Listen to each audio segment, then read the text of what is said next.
Ya, terkait. alhamdulillah sudah hadir. Assalamualaikum teman-teman Sandayana. Waalaikumsalam Pak.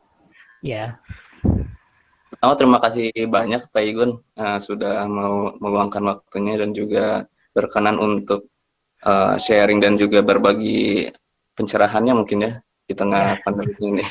Semoga Pak iya. Igun itu baik-baik, sehat-sehat ya Pak di sana ya Pak. Alhamdulillah di sini lagi apa? Karena kebetulan di belakang rumah itu kan ada ininya apa? Ada halamannya gitu, halaman belakang. Pak, Jadi betah di rumah lah itu. betul di rumah. Gitu. Alhamdulillah. Panen Iya. apa ya? Panen berkebun. Alhamdulillah, iya gitu. Ngasuh, ngasuh. Nggak sih. Siap. Sambil kita juga menunggu dimulainya acara jam 3:30 dan juga masih menunggu satu narasumber lagi, materi lagi dari Pak Khairul Rizal. Saya sudah hadir. Pak Khairul sudah hadir. Alhamdulillah. Alhamdulillah. Halo, Pak Igun. Ya, Ya. alhamdulillah selamat. Oh, Pak Khairul. Pak Pak Irul ada Sehat. salam dari Bu Teti Argo. Oh, Bu Teti, iya, Ya, ada salam ya senior itu. kita.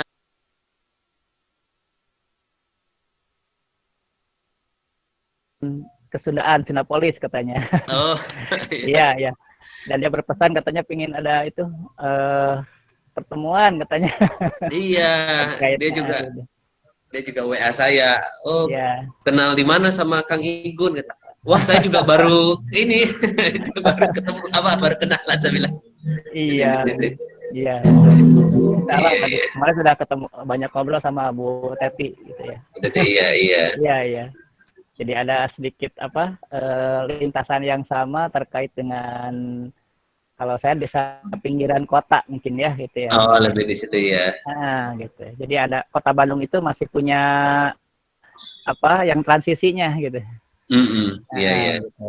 Iya gitu. Nanti itu yang saya coba garap dari awal gitu. Nah, itu yang kemarin banyak berhubungan dengan Bu Teti. Oh, kerja bareng sama Bu Teti. Ya, Iya. kebetulan apa kita bikin agrowisata bukan agrowisata, Taman Keragaman Hayati. Hmm. Ya, gitu. Iya, iya, iya. Gitu ini. Dalam rangka Bagus, juga bagus. mudah-mudahan silaturahmi Iya, ke depan. bagus. Iya, terus lah kan ini mungkin ini Media pertama media betul. pertama nanti ke Iya, betul. depannya kan bisa. Amin Pak. Mungkin kalau misalkan sudah hadir kedua sumber Pak Khairul dan juga Pak Igun Wisaguna, bisa kita mulai aja ya Pak Igun sama Pak Khairul ya. Siap, siap, iya. Nah, Silakan. Iya. Oke, kembali lagi. Bismillahirrahmanirrahim. Assalamualaikum warahmatullahi wabarakatuh. Waalaikumsalam. Perkenalkan, nama saya Faris Zulfikar yang akan memandu ini. Sebagaimana ditampilkan ya di sini di layar, judul diskusi publik kita kali ini berjudul Refleksi atas Perencanaan Kota Saat Ini di Tengah Pandemi. Jadi artinya di tengah pandemik ini mungkin sebagian dari kita yang mempunyai profesi sebagai perencana kota ataupun yang memiliki ahli di bidang perencanaan kota ataupun pemerhati kota memiliki banyak pertanyaan ataupun ada hal-hal yang mengganggu mungkin ya di tengah pandemik ini, ada hal-hal yang tidak berjalan semestinya ataupun banyak pertanyaan lainnya. Nah, di sini insya Allah akan coba dijawab ataupun dibagi sedikit sharing ilmu dan juga banyak pengalaman dari dua narasumber kita yang alhamdulillah sudah hadir. Ada Pak Khairul Rizal dan juga ada Pak Igun Wisaguna. Nah, sebelum saya berikan waktunya kepada pemateri dan juga narasumber, mungkin saya akan menampilkan beberapa buah slide dulu untuk pembukaannya. Saya tampilkan dulu. Ya, sudah. Nah, di sini mungkin saya mau memperkenalkan dulu ya dari media Grahitanya sendiri sebagai yang memprakarsai kegiatan diskusi publik di sore hari ini. Jadi secara singkat, Media Grahita itu adalah alternatif media informasi dalam kelompok studi independen di bidang perencanaan dan pembangunan kota maupun desa. Nah, kegiatannya pun ada meliputi pendampingan desa, diskusi publik, publikasi tulisan, serta berbagi informasi visual terkait isu perencanaan pembangunan kota maupun desa. Nah, kalau ada yang mungkin mengetahui informasi lebih lanjut, bisa menghubungi via email atau Instagram yang tertera di bawah. Nah, selanjutnya saya izin untuk memperkenalkan Pak Hairul Rizal sebagai narasumber pertama. Beliau bernama Pak Hairul Rizal PhD. Nah, saat ini sedang mengemban tugas sebagai Kasubdit, Kepala Subdirektorat Kawasan Perdesaan di Direktorat Daerah Tertinggal, Transmigrasi, dan Perdesaan di Kementerian PPN atau Bappenas. Nah, beliau pun aktif dalam Ikatan Ahli Perencanaan Nasional sebagai Wakil Ketua IAP di bidang pengembangan perdesaan dan kawasan. Nah, selain itu, beliau adalah founder dari rumahpangripta.org, sebuah blog dengan kumpulan tulisan terkait isu-isu keplanologian. Nah, ini juga blog yang sangat menarik. Saya juga mengikutinya beberapa waktu ke belakang. Dan tulisan terakhirnya pun yang saya lihat itu salah satunya menakar efektivitas PSBB di Jabodetabek. Itu salah satu pandangan dan juga kritisi terkait kebijakan pemerintah yang sedang diterapkan saat ini. Jadi rumahpangripta.org ini bisa kawan-kawan akses, itu banyak tulisan yang menarik dan juga sangat menambah wawasan bagi kawan-kawan semua, rekan-rekan di sini semua. Itu terkait isu-isu keplanologian. Bagi yang tertarik membaca tulisan-tulisannya setelah acara ini mungkin bisa mengunjungi ya rumahpangripta.org. Lalu selanjutnya narasumber kedua kita ada Pak Igun Wesaguna, STMM. Saat ini sedang mengemban tugas sebagai dosen pada program studi perencanaan wilayah dan kota di Universitas Islam Bandung. Nah, selain itu beliau pun aktif di Ikatan Ahli Perencanaan atau IAP Jawa Barat sebagai Ketua Bidang Kerjasama Masyarakat. Nah, dan yang terakhir yang tidak kalah menarik, beliau aktif sebagai Ketua Wahana dan Lingkungan Lestari Gemah Negeri atau Walagri. Walagri itu sebuah komunitas yang bergerak aktif peduli lingkungan dan budaya. Dan cerita-cerita dari Pak Igun sendiri, Walagri ini tetap aktif di tengah pandemi ini. Jadi ada beberapa kegiatan yang tetap berjalan dari Walagri, seperti sibuk dengan panen raya di kampung berkebunnya di Kota Bandung, terus mendirikan pos COVID-19 dan juga aktif di banyak gerakan sosial yang lainnya.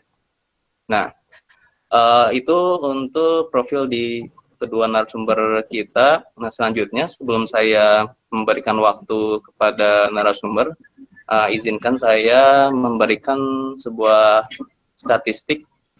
Jadi skema pendaftaran kemarin kita itu menerapkan salah satu pertanyaannya itu apa yang akan dipertanyakan ataupun hal apa yang menjadi ketertarikan dari peserta yang ikut dalam diskusi publik sore ini ya. Jadi tim Media Grahita mencoba merangkumnya dan juga mengelompokkannya ke dalam beberapa kelompok pertanyaan ya. Jadi pertama lihat warna biru ini skenario perencanaan kota pasca pandemik. Jadi orang-orang yang ingin tahu skenario ke depan di masa depan setelah pandemik itu seperti apa dalam perencanaan kota. Nah, yang kedua ada yang warna oranye, ini tentang hubungan antara perencanaan kota dengan pandemik. Itu evaluasi dari bencana atau wabah yang pernah ada terdahulu, itu sebenarnya hubungan antara perencanaan kota dengan wabah-wabah terdahulu yang pernah hinggap ataupun datang di dunia ini, ada hubungannya atau enggak, itu jadi pertanyaan juga. Nah, yang ketiga ini skenario kebijakan saat ini, PSBB dan lain sebagainya yang seharusnya. Jadi ada yang mempertanyakan juga sebenarnya kebijakan pemerintah saat ini, PSBB dan yang lain sebagainya itu sudah sesuai atau belum, ataupun adakah langkah yang konkret yang seharusnya dilakukan terutama di sudut pandang perencana. Dan yang terakhir warna kuning itu lain-lain. Nah, dari pie chart ini terlihat persentasenya yang paling banyak tentu orang ingin tahu ke depannya di masa depan itu skenario perencanaan kota itu akan seperti apa di masa depan. Nah, yang kedua itu hubungan antara perencanaan kota dan pandemik, itu melihat dari historisnya wabah-wabah yang pernah ada itu seperti apa, ada 25% orang yang ingin tahu itu. Terus yang ketiga, skenario kebijakan saat ini itu seperti apa seharusnya, itu ada 16%, dan lain-lainnya 8%. Nah, mungkin seperti itu paparan awal mungkin ya untuk membridging ataupun memulai diskusi sore ini, dan tanpa panjang lebar saya berbicara, saya persilahkan untuk Pak Khairul Rizal memberikan ilmunya pada kita. Silakan Pak Khairul. Terima kasih banyak Mas Pak Faris ya. Ya, Pak. Ya. Kalau mau paparan, tadi saya udah kirim sih sama itu, boleh ya, langsung aja. Assalamualaikum warahmatullahi wabarakatuh. Selamat sore, salam sejahtera buat kita semua. Saya belum sempat memantau siapa yang ada di peserta karena terus terang saya, siapa tahu ada yang kenal, saya mesti gamang menggunakan ini Google ini ya, Google Meet ya, jadi mesti nyoba-nyoba. Kalau udah apa, saya mencari peserta ini ya, salam kenal aja buat yang belum kenal ya. Pada kesempatan ini saya pertama terima kasih ya ke Geraha Media yang udah istilahnya mengundang kami untuk menyampaikan beberapa gagasan gitu, untuk menyampaikan refleksi terhadap perencanaan kota di tengah pandemi. Ini memang topik yang hangat dan juga berat gitu kalau dalam karena sebenarnya saya yakin semua ahli perencanaan kota di seluruh dunia sedang mencari semacam istilahnya bukan solusi tapi respon kali ya, atau adaptasi apa yang paling tepat untuk kota-kota dunia yang ada saat ini menghadapi krisis pandemi. Kami akan presentasi jumlah slide sekitar 15 slide, tapi kami akan berhenti di beberapa slide, namun cepat di beberapa slide yang lain. Berikutnya, ini di sini saya ketika diminta untuk melakukan refleksi, saya kira kita butuh sebuah reflektor, sesuatu yang alat yang bisa kita gunakan untuk melakukan refleksi. Misalnya cermin seperti itu ya. Saya berpikir apa yang harus saya jadikan reflektor buat saya. Apakah pengalaman saya sebagai planner mungkin iya, atau peraturan perundangan atau best practices yang ada di dunia yang saya tahu.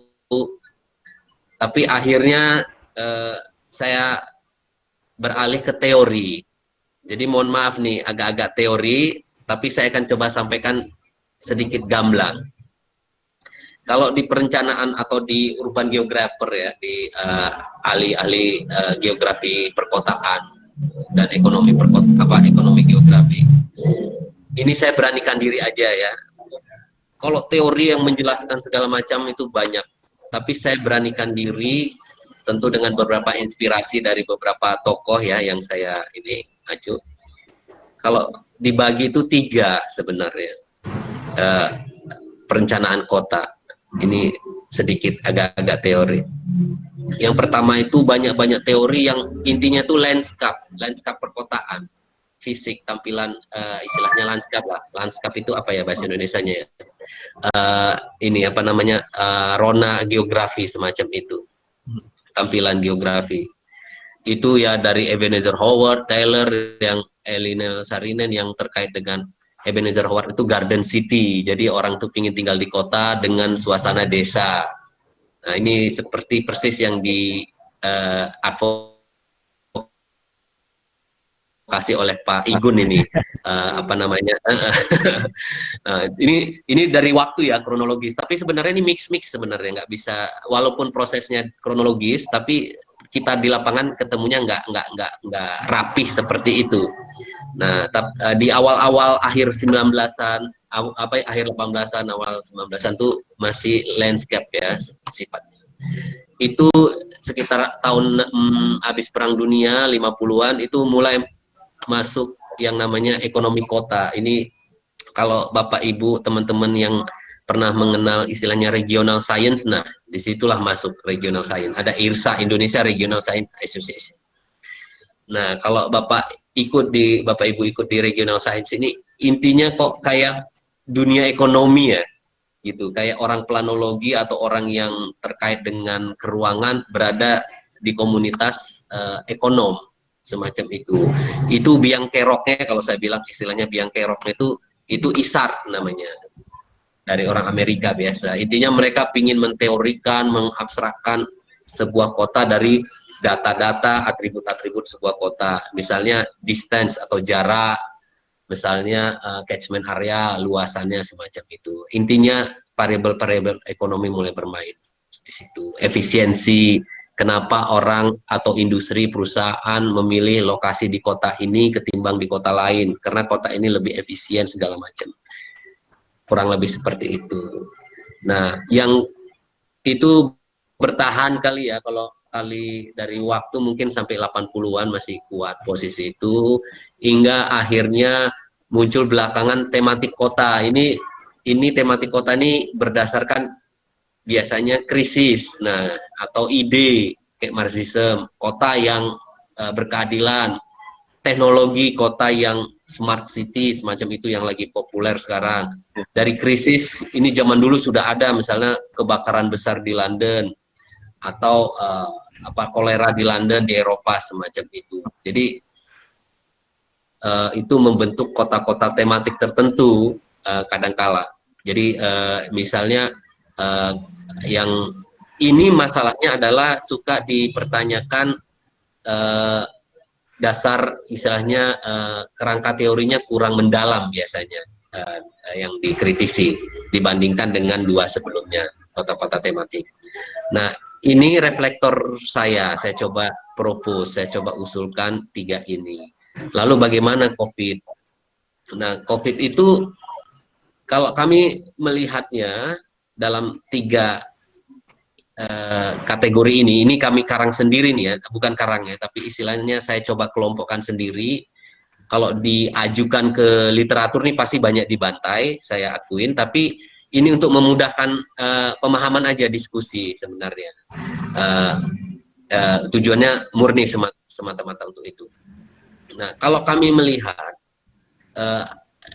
terkait dengan pandemi COVID, itu lebih kepada ke krisis sebenarnya. Kita belum tahu banyak apakah ini akan lasting, akan bertahan lama, atau ini hanya hitungan berapa bulan gitu ya, nggak nyampe 1 tahun atau 2 tahun semacam itu.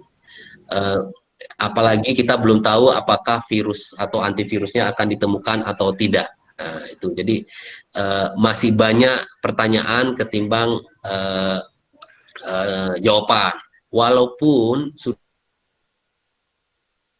banyak diberitakan di blog-blog, di tulisan-tulisan, juga di artikel yang semi ilmiah, para desainer ya, nah, lebih kepada desain, gitu, bukan rencana kota.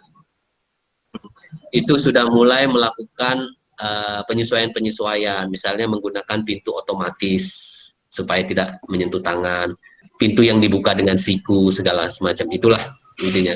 Sudah mulai ada ide-ide yang mencoba mengadaptasi, memitigasi dan mengadaptasi new normal istilahnya yang sekarang populer ya, semacam itu. Gitu. Tapi itu desain. Kami nggak yakin juga bahwa gara-gara pandemi ini kota berubah total, dalam artian biasanya kota itu yang sangat berpengaruh itu kepadatan. Nah, ada orang suka suka bingung membedakan ada kepadatan dan kerumunan, gitu. Ya, itu ada dua hal yang berbeda, density dan crowd, gitu ya, semacam itu. Nah, bisa jadi di kepadatan itu orang tidak berkerumun, tapi justru di tempat yang kurang padat orang berkerumun, justru lebih berbahaya tentu yang berkerumun ya dalam hal ini, semacam itu. Kami amati, kami pantau juga tulisan-tulisan yang ada, orang cenderung ya, pakar-pakar bilang kepadatan itu belum ada relasi yang kuat dengan penyebaran COVID gitu. Malah beberapa kajian menunjukkan kepadatan itu justru menguntungkan ya, dalam artian justru lebih tahan ya, lebih resilient terhadap COVID ini. Nanti kita diskusikan itu. Jadi 3 ini refleksi apa dasar reflektor kami lah gitu, nanti akan digunakan ke diskusi selanjutnya. Saya sekitar 25 menit ya, mohon izin waktunya. Nah berikutnya, nah terus apa yang direfleksikan? Tentu rencana tata ruang. Kalau saya langsung menohok ke rencana tata ruang wilayah kota, karena di pesan sponsor nih perencanaan kota, tapi perencanaan kota yang sangat untuk planner dunia perencana adalah dalam wujudnya ya, rencana tata ruang wilayah kota.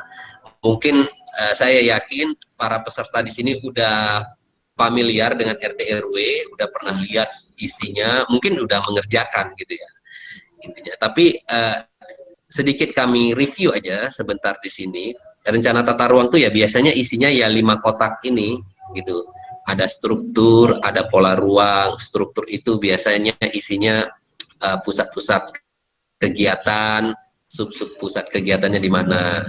Pola ruang itu biasanya isinya lindung budidaya, yang budidaya untuk apa saja semacam itu. Nah, terus diatur intensitasnya melalui peraturan zonasi, ada KDB, KLB segala macam. Tinggi bangunan nggak boleh dari segini, pemanfaatan lantai bangunan nggak boleh lebih dari segini semacam itu. Ujung-ujungnya itu keluar permit, izin intinya. Ya. Izin. Jadi ada yang boleh, ada yang enggak, ada yang boleh tapi dibatasin, ada yang boleh tapi dengan persyaratan segala macam. Ada yang nggak boleh sama sekali. Itu biasanya di daerah lindung. Ini peta pola ruang di Jakarta aja yang masih berlaku perdanya, masih ada pulau reklamasi di situ. Nah, di samping intervensinya dalam bentuk permit atau perizinan, itu ada juga indikasi program. Nah, ini biasanya yang diambil oleh publik, pemerintah. Biasanya intervensinya itu bangun jalan, bangun konektivitas, bangun struktur lebih kepada struktur, jadi KPBU, kerjasama pemerintah sama swasta. Nah, kombinasi dua ini membentuk uang, gitu loh. Pada pelaksanaannya izin suka dilanggar, program tidak dilaksanakan, ya itu diskusi yang lain gitu ya. Tipikal biasanya yang kami pantau rencana tata ruang di banyak kota, biasanya tujuan rencana tata ruangnya sebagai pusat bla bla bla bla. Berdasar berbasli hampir nggak ada, minimal di level provinsi dan di level kota-kota besar yang kami temukan yang tematik tadi, yang di teori tadi yang di paling kanan, yang smart city, yang berkelanjutan, yang berkelanjutan ada ya, paling berkelanjutan yang masuk, yang misalnya yang marxism itu apa namanya, kota untuk semua, kota yang berkeadilan, agak kurang ter-highlight sebenarnya smart city, walaupun di diskusi-diskusi sudah banyak gitu ya, tapi masih kita rencana tata ruang kita ini, kami beropini lebih kepada yang kiri dua tadi itu, yang landscape. Lihat aja ini pola ruang itu landscape sebenarnya, di mana ada diatur kepadatan dengan di kawasan tertentu dan di kawasan lainnya itu untuk lindung semacam itu. Lebih masih pendekatannya ke sana. Saya kurang tahu apakah ini kapasitas kita atau apa masalahnya sehingga kita agak sulit mengadopsi konsep-konsep tema baru semacam itu di rencana tata ruang kita. Ini mungkin pertanyaan isu besar yang mungkin bisa didiskusikan buat kita planner ya, semacam itu. Nah, jadi ini yang mau kita refleksikan. Tata ruang kita tuh rigid 20 tahun, walaupun ada skema 5 tahunan ya untuk dievaluasi dan istilahnya direvisi jika diperlukan. Tapi mengadopsi konsep-konsep atau tema-tema tertentu yang lebih kekinian ya, kayak smart city apa gitu, kok kurang tergambar ya, observasi kami gitu ya. Mungkin ada pandangan yang berbeda, tapi kami observasi terhadap banyak dokumen masih begitu gitu. Ada mungkin 1-2 kali ya yang ada gitu. Kurang lebih secara singkat kami sampaikan seperti itu. Kami ada beberapa data atau fakta bagaimana kita melihat istilahnya itu kota ini terhadap COVID. Nah, coba next berikutnya. Nah, jadi kalau tadi kita udah lihat nah ini juga kita, kalau tadi disebut blog kami, ini udah kami uraikan juga di blog kami itu harapan hidup berdasarkan tingkat urbanisasi. Kenapa harapan hidup? Karena harapan hidup inilah yang mencerminkan istilahnya level atau tingkat kesehatan sebuah wilayah. Nah, ini kita olah dari kota-kota yang ada di Indonesia. Dari gambar ini terlihat memang semakin ke kota kecil, ke pinggiran mungkin ya, kota-kota yang lebih lebih remote ya mungkin ya, kota kecil, kota sedang, itu angka harapan hidup turun. Kami duga ke perdesaan makin turun, tapi nggak ada data yang tersedia untuk di kawasan perdesaan. Tapi melihat monoton turun begini, kami duga seperti itu. Nah, ini menarik gitu, bahwa di tingkat kepadatan yang lebih tinggi di kota-kota besar, metropolitan, megapolitan itu orang hidup lebih lama ternyata. Gitu. Message-nya seperti itu. Penjelasannya ya mungkin fasilitas kesehatan, jadi dekat kemana-mana, bisa misalnya dia mendapat terkena penyakit, sesuatu penyakit, dia responnya bisa cepat, dekat, convenient lah. Terus fasilitas sosial juga mungkin lebih baik, fasilitas pelayanan dasar seperti air minum mungkin gitu, lebih bersih, sanitasi segala macam.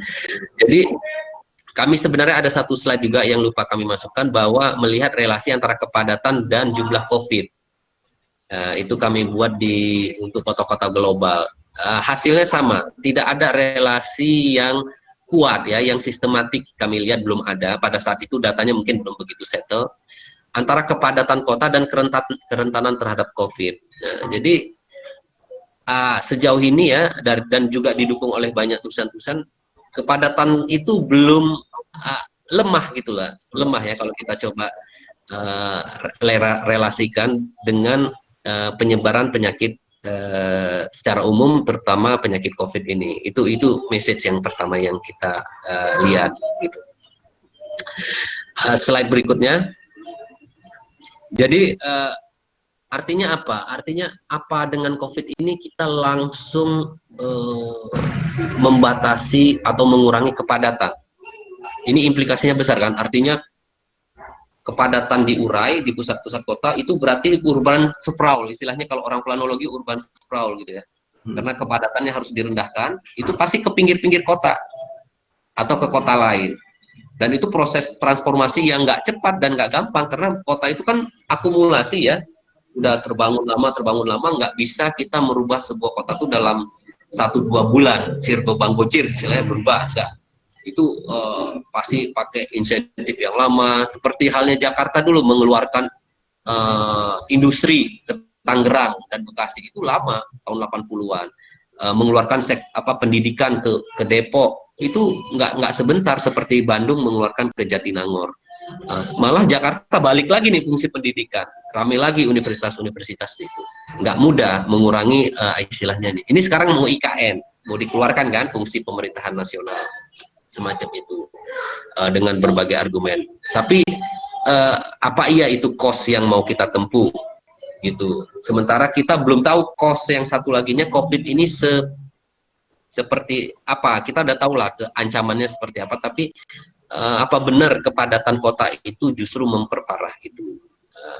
Beberapa data menunjukkan enggak.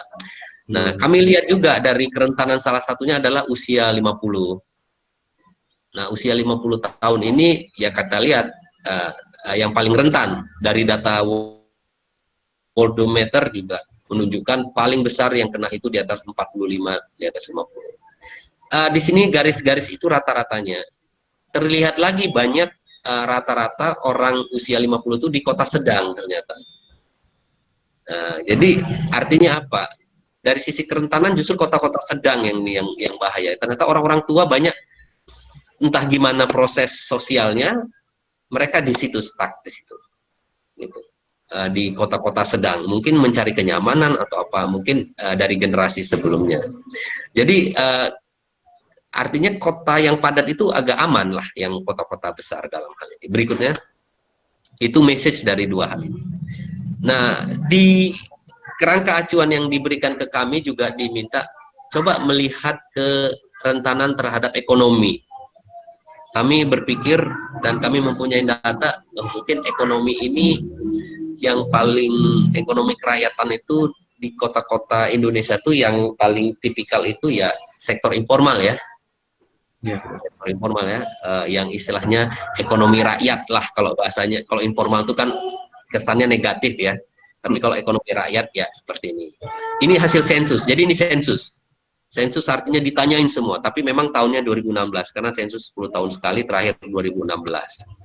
Keluar 2017-2018 datanya. Nah, datanya menunjukkan seperti ini. Usaha atau sektor informal kita tuh cukup besar. Ini informal definisinya yang digunakan BPS tentunya ya.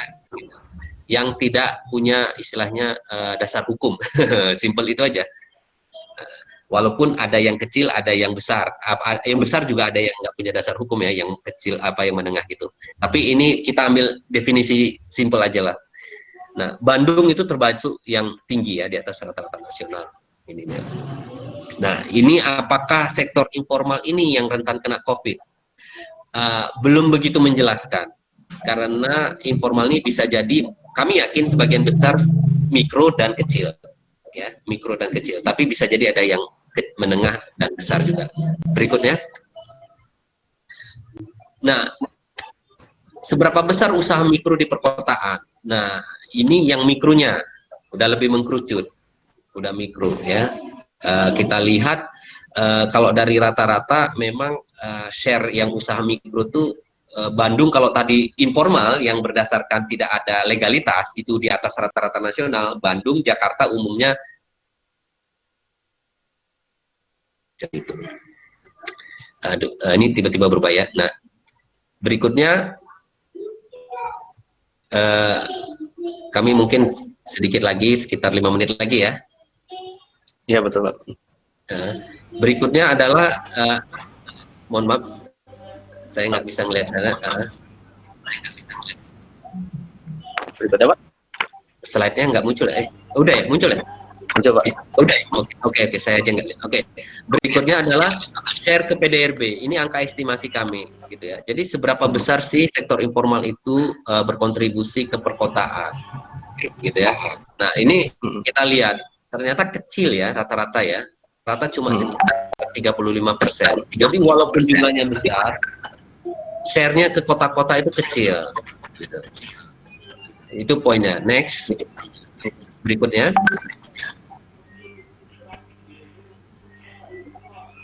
Ini antara besar sama apa namanya jumlah unit usaha informal ya.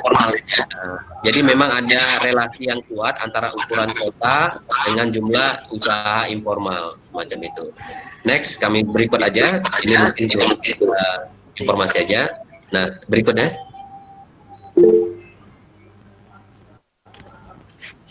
Oh, gambarnya nggak muncul itu di tak menurut peserta di chat room nggak muncul. Muncul sudah Pak. Mohon maaf. Kalau di saya muncul sih gambarnya. Coba. Oke, saya lanjut aja ya. Nah, yang ini produktivitas sektor informal. Nah, kita tadi udah lihat ya.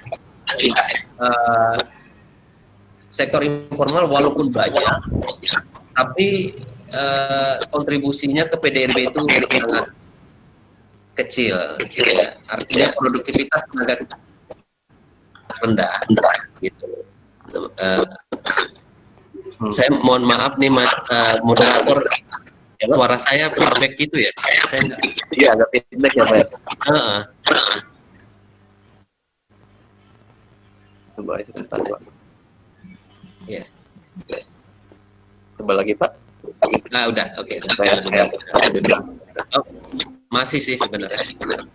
Ada Pak, masih ada kedengaran. Jadi saya ambil aja kasus Jakarta ya. Itu dari 80% unit usaha di Jakarta itu informal, 34% tenaga kerja di Jakarta itu informal, namun sumbangannya PDRB Jakarta itu hanya 7%. Jadi itu mengindikasikan produktivitas sektor informal yang rendah. Nah, namun ya, kalau dari nominal 70% kontribusi ekonomi Jakarta itu nilainya gila, sampai 149 triliun gitu ya. Dan sumbangan tenaga kerjanya juga cukup besar, 1,65 juta tenaga kerja. Ini hasil sensus. Nah, masalahnya adalah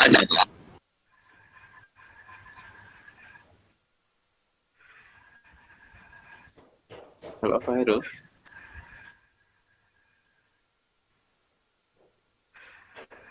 Halo Pak. Sepertinya terputus ya Pak Heru.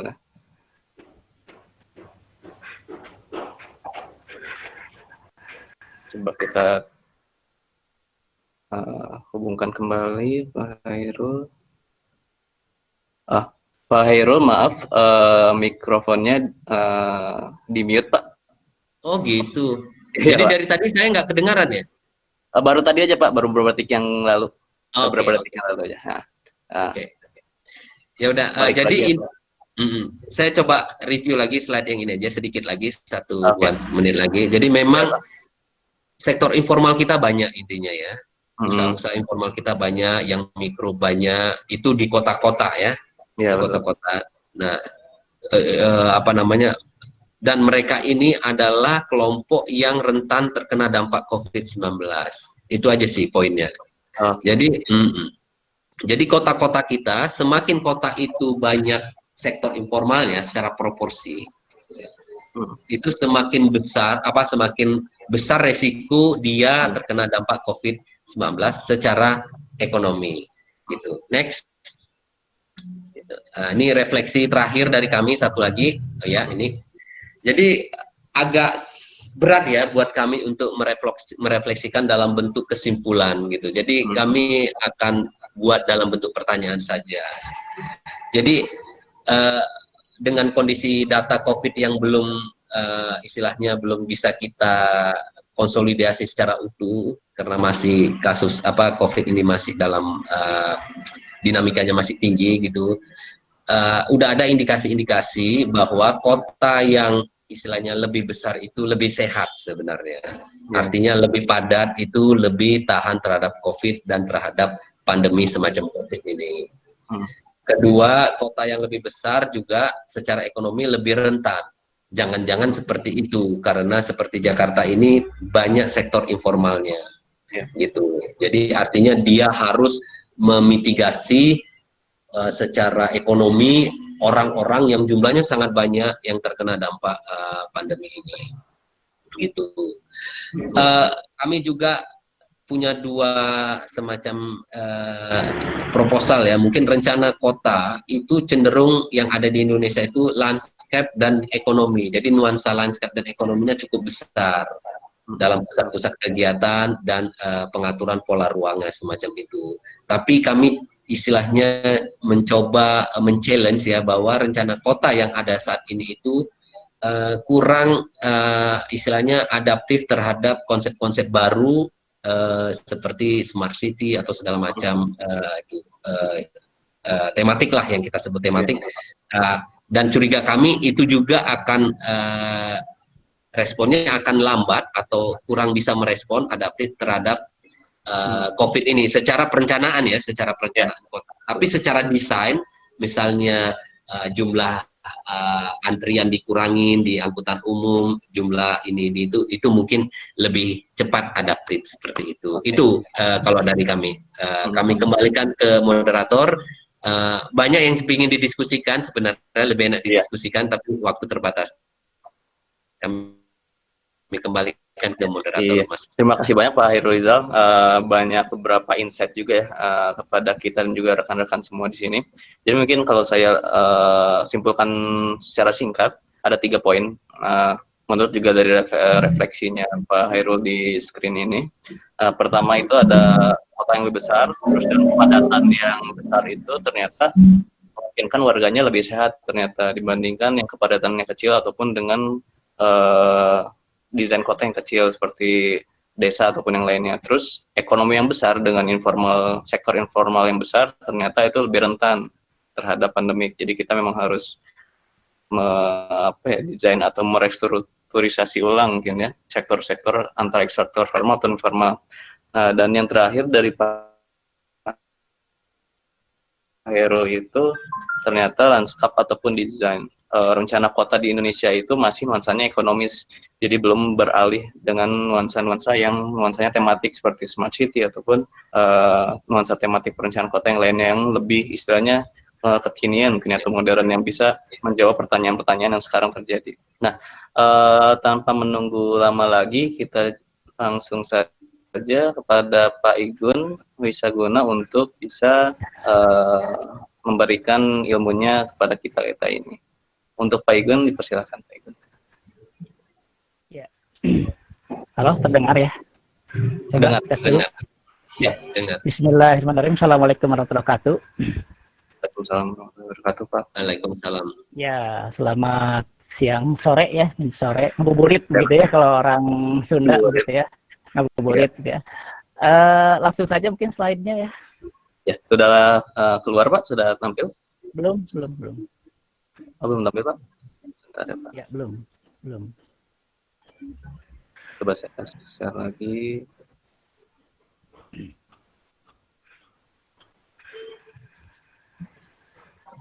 Apa sudah tampil Pak Igun? Belum, sedang proses. Nah, ini sudah tampil ya. Ya, kelihatan.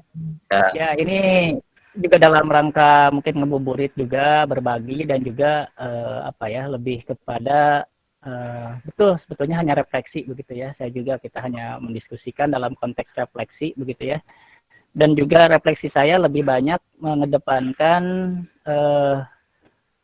sebagai komunitas begitu ya, tidak sebagai perencana begitu ya. Jadi lebih banyak apa yang saya lakukan di dalam keseharian menjadi dua begitu ya. Salah satunya adalah sebagai tadi di AP sebagai kerjasama masyarakat. Nah ini kebetulan begitu ya. Kebetulan juga saya adalah planner yang mengabdi begitu. Planner yang mengabdi melakukan sesuatu berkarya di masyarakat begitu. Kira-kira itu. Nah jadi itu saya kira refleksinya itu saja begitu ya. Mencoba melakukan sebuah. Nah saya lebih kepada pandemi COVID-19 sebagai muhasabah perencanaan kota. Nah, saya ingin menemukan kembali konsep dasar bermukim ya. Dari kasus ini saya ingin menemukan satu intisari apa sih yang menjadi hikmah begitu saja. Apa yang bisa inti itu ya. Nah, lanjut dulu ya. Ya.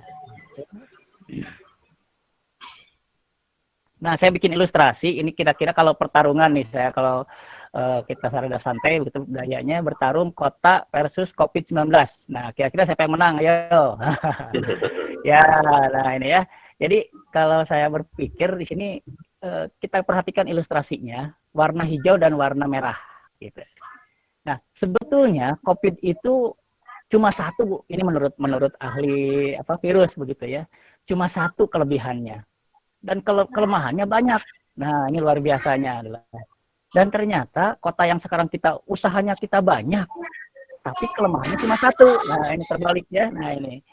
Ya, jadi kita lihat dari beberapa ahli virus, ternyata virus COVID ini takut panas, takut deterjen, takut disinfektan, tidak tahan di permukaan ternyata begitu ya. Artinya ada batas limit waktunya begitu ya. Kemudian ada takut pada pengurai zat pengurai yang sebetulnya kurkumin, kemudian banyak makanan yang adalah takuti oleh COVID sebetulnya. Nah, kemudian tapi kelebihannya adalah mudah menular itu kalau menurut ahli virus gitu ya. Nah, sementara usaha kota itu lebih banyak melakukan senjata begitu ya, menggunakan APD, kemudian PSBB, antivirus begitu, antivirus kemudian tadi adalah minum kemudian WFH dan sebagainya. Nah, tapi mungkin plusnya ada daya imun. Nah, itu ya kelemahannya. Nah, kita lihat apa yang terjadi begitu kalau dengan formasi logikanya sebetulnya harusnya kota yang menang gitu ya. Ya, kita perhatikan warna hijaunya dengan warna merahnya, artinya banyak yang hijaunya sebenarnya. Nah, harusnya logikanya kota yang menang gitu ya. Tapi apa yang terjadi? Slide berikutnya. Ya, coba slide berikutnya. Nah, ini dia. Ternyata kota kepayahan lah begitu ya. Dan paling penting dalam konteks tata ruang adalah meruntuhkan tujuan penataan ruang. Kota dianggap tidak aman. Kota dianggap tidak nyaman. Kota tidak lagi produktif. Dan kota tidak lagi punya harapan keberlanjutan. Nah, ini yang menjadi sendi-sendi yang paling vital dalam. Artinya ini satu-satu.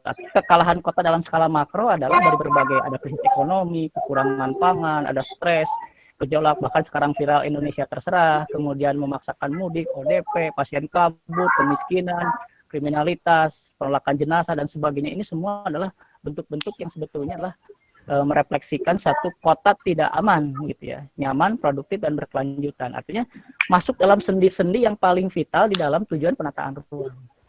Ini ya, artinya dari sisi makro seperti ini ya kalah gitu ya. Lanjut ya, lanjut. Nah, pertanyaannya kenapa bisa terjadi? Nah, di sini analisanya ya, analisanya. Artinya ternyata apa yang menjadi apa? Kita perhatikan warna merah dan warna hijau ya.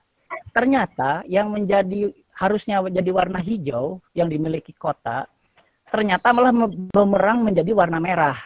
Nah, ini PSBB diberlakukan, ternyata jadi bumerang ada akhirnya. Kemudian WFH juga sama, dengan kejenuhan dan sebagainya, jadi bumerang. Kemudian kekurangan alat medis dan sebagainya, faktor budaya dan sebagainya, itu jadi bumerang. Semua ada perilaku dan sebagainya. Nah, artinya yang seharusnya menjadi hijau, itu ternyata menjadi merah.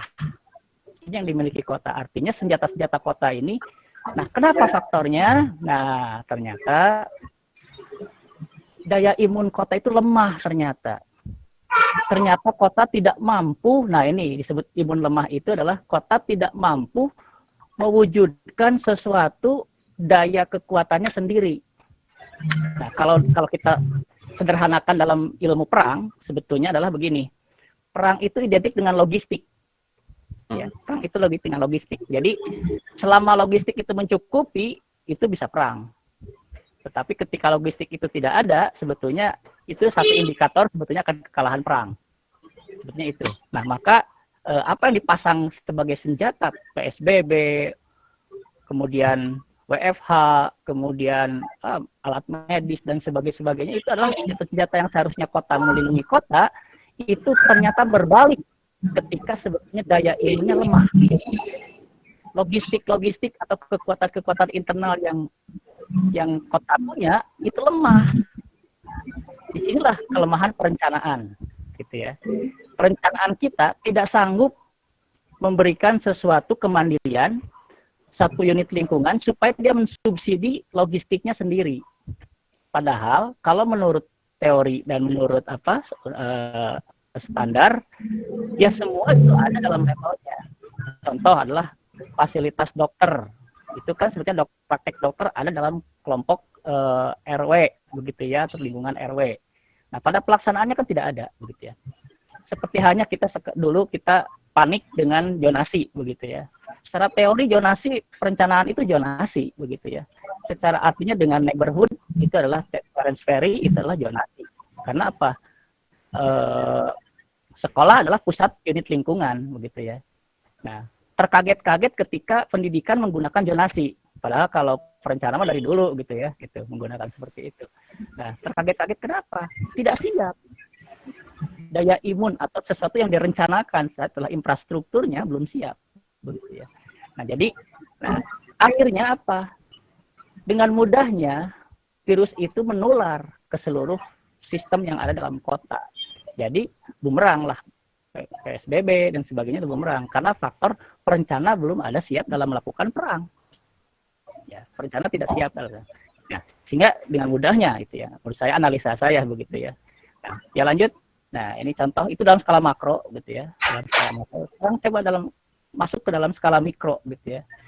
kekalahan kota dalam skala mikro ketika kita mendengar beribu-ribu keluhan tentang tinggal di rumah. Betapa banyaknya medsos tentang wah ada yang tiktokan, ada yang nyengir-nyengir, ada sebagainya. Itu ingin mengekspresikan sebuah kegalauan gitu ya.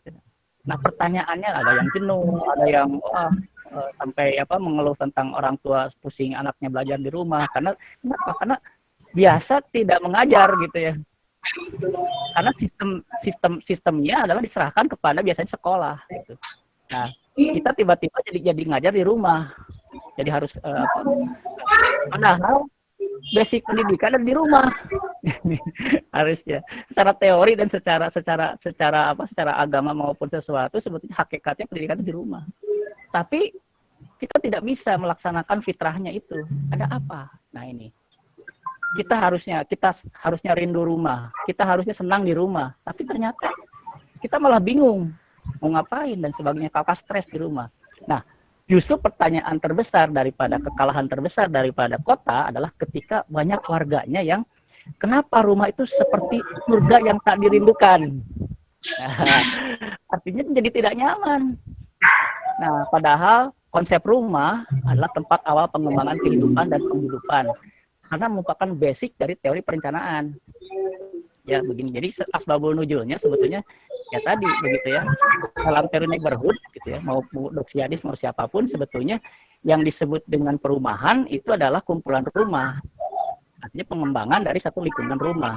Kemudian permukiman adalah pengembangan daripada kumpulan dari perumahan. Kemudian kawasan hunian, kemudian kawasan permukiman, ya nah disebut dengan perkotaan adalah kawasan permukiman begitu ya. Itu hakikatnya adalah pengembangan dari konsep rumah. Itu asbabul nuzul dari teorinya. Maka aneh sekali ketika sebenarnya adalah lingkup terkecil ya. Nah, ini menyerang COVID itu menyerang lingkup terkecil. Nah, kita lemah di sini. Ya. Nah, artinya apa? Nah, ini berarti ada kesalahan berarti perencanaan kita pada konsep rumah gitu. Padahal rumah adalah segala-galanya dalam konsep itu ya. Nah, contohnya adalah kita sekarang pulang ke rumah begitu ya, pasti pulang ke rumah. Transportasi saja dengan menghitung konsepnya tujuan itu rumah. Konsepnya adalah kegiatan lain, rumah ke tempat. Itulah jejaring teori transportasi. Hampir semua teori neighborhood adalah rumah. Karena lahirnya fasilitas adalah pelayanan daripada rumah, artinya pengembangan kehidupan dan penghidupan sebenarnya. Nah itu jadi agak aneh begitu ya sebetulnya ketika kita miris begitu ketika sebetulnya kita mengeluh tentang rumah. Ini sebetulnya satu pukulan berat kepada seorang perencana sebenarnya harusnya secara filosofis. Ya lanjut.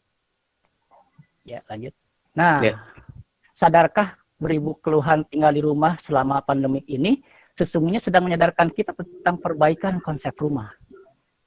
Ada apa? Gitu ya. Kenapa kita tidak betah? Bukankah rumah itulah surga kita? Bukankah bidadari kita ada di rumah?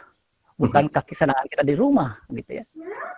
Ya, ketika kita ingin mudik, sesungguhnya adalah ketika kita sebutnya rumah kita ada di mana? Ada di orang tua, di rahim orang tua. Berarti itulah esensi rumah sesungguhnya, gitu ya. Nah, ketika itu yang dalam hakikat itu sebetulnya tidak dicapai, berarti ada yang salah. Berarti perencanaan kita terlalu physically, terlalu seperti burung yang sebetulnya adalah terbang gitu. Kemudian lupa ketika sayapnya patah, dia lupa jarang menggunakan kakinya. Maka dia tidak bisa menggunakan sayap dan tidak menggunakan kaki. Padahal harusnya ketika patah sayap sebenarnya bisa berjalan kaki harusnya. Nah, sama ketika kita harusnya ketika ada pandemik, ketika dirumahkan harusnya menjadi bahagia dan menjadi introspeksi, menjadi sesuatu yang harus menjadi sesuatu yang pendekatan kepada ada kebahagiaan yang luar biasa harusnya. Gitu. Tapi kenyataannya terbalik. Berarti ada yang salah dalam apa yang kita rencanakan dalam hidup ini.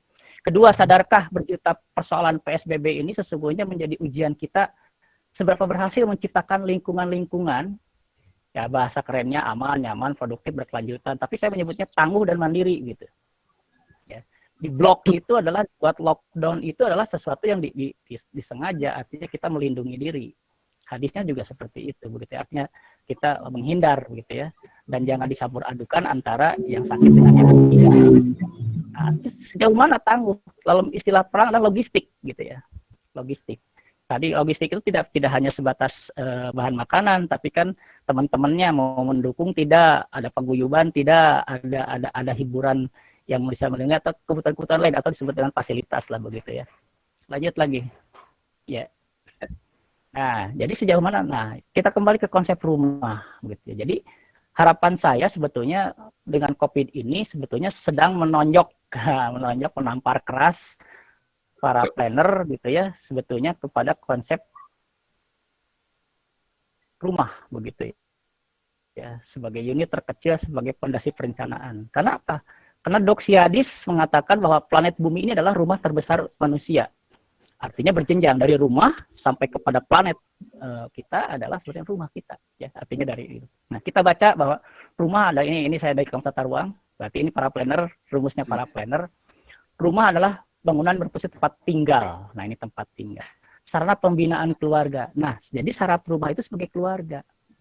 Nah, berarti ini ikatan moral, ada sesuatu. Berarti kalau pulang tidak ada. Jadi yang membuat pembinaan keluarga, kemudian juga tempat awal pengembangan kehidupan dan penghidupan. Nah, ini menarik, ada penghidupan. Jadi, kalau memang ingin hidup, ya kembangkan di rumah. Ya, kalau broken heart, identik dengan nanti juga adalah ada broken di luar, begitu ya. Jadi, rumah itu menentukan segala-galanya. Maka perencanaan kota juga harus betul terjadi dengan tonjokan COVID ini, ternyata betul. Ketika kota dihantam dengan COVID, begitu ya, dan ternyata kita tidak berorientasi pada rumah, ya sudah, berarti hancurlah kota itu. Nah, sama seperti kita karir menanjak, kemudian tapi broken home, ada kekacauan di rumah, hancurlah tetap. Karena basic dari sesuatu pengembangan dan kemajuan adalah rumah. Nah, ini analogi yang jadi terkandung makna kecintaan, kemandirian, semangat membangun kekuatan sumber daya internal dalam skala unit lingkungan. Contohnya di sini nanti Kang Idam, di sini ada Kang Idam nih yang di apa? Nah, Kang Idam di situ nah ini dia membahas tentang RW mandiri. Nah, jadi RW mandiri. Ya. Saya berkeyakinan ketika ada COVID begitu ya, RW mandiri mungkin dia lebih rentan, lebih punya logistik, daya imun begitu ya. Daya imun. Nah, ini artinya berani perang begitu ya. Masih berani perang. Artinya memungkinkan berkelanjutan untuk melawan COVID. Artinya nah ini yang bagi saya adalah disoroti gitu. Maka perencanaan itu harus menekankan kepada sebetulnya kemandirian unit lingkungan. Itu yang paling penting begitu ya. Nah, bukankah neighborhood kita sendiri sebetulnya kan sudah menyediakan fasilitas-fasilitas itu, tinggal satu yang sering kurang adalah sebenarnya adalah tadi ada nilai-nilai lain yang sebetulnya menghidupkan, bukan hanya mengadakan begitu ya fasilitas. Nah, ini contoh lanjut ya. Ya. Nah, jadi basicnya seperti itu. Nah, apalagi kalau kita berbicara tentang baiti janati, rumahku adalah surgaku. Berarti kan siapa sih yang tidak merindukan surga? Kemudian ya apalagi konsep rumah sendiri sudah merupakan sangat basic, apalagi ini surga begitu ya. Nah, kalau kita kaji dari ayat, ternyata kata jannah itu adalah kebun. Nah, kalau ada garden city yang diterjemahkan kota taman begitu ya. Kalau surga, saya kira kalau saya baca literatur banyak tentang surga, saya tidak mengidentikan taman, tapi kebun. Ya, kebun. Jadi saya lebih kepada ketahanan pangan yang paling penting, logistik tadi yang paling penting itu nomor satunya.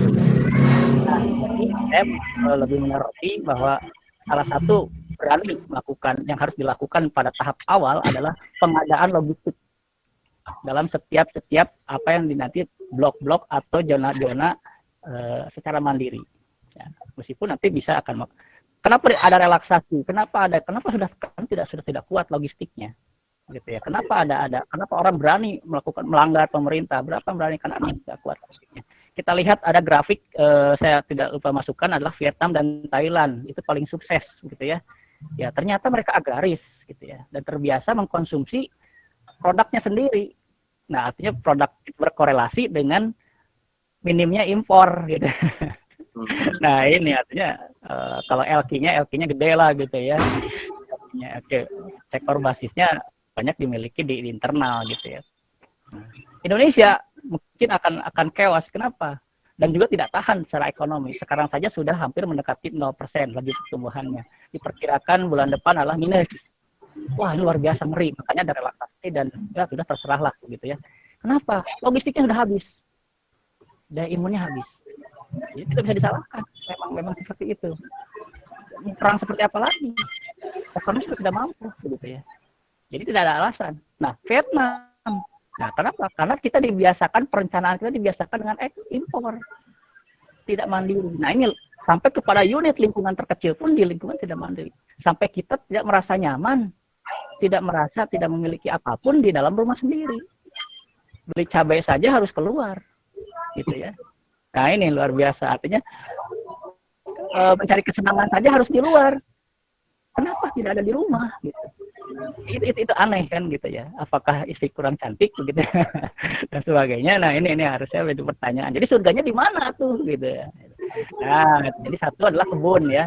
Komponen yang kita punya sebetulnya adalah kebun. Jadi unit lingkungan itu harus punya kebun. Sesuai ketahanan pangan. Kedua ada paguyuban yang saling menguatkan sebagai ketahanan sosial. Dua, sumber air. Nah, dari beberapa ayat adalah air, ketahanan sumber daya lingkungan. Kemudian drainase, ada sanitasi, dan ada nilai-nilai kecintaan yang membuat ikatan batin. Nah, ini adalah ada media-media seperti itu. Nanti kita akan. Nah, saya coba. Ini adalah yang saya pernah repotkan dalam pelaksanaan. Saya dulu. Lanjut. Ya, lanjut dulu. Ya. Yep. Ya. Nah, ini saya coba Agri Center sebelum PSBB. Jadi saya punya kampung berkebun ya. Nah, ini alhamdulillah jadi percontohan Kota Bandung gitu ya. Nah, ini jadi segala aya gitu ya.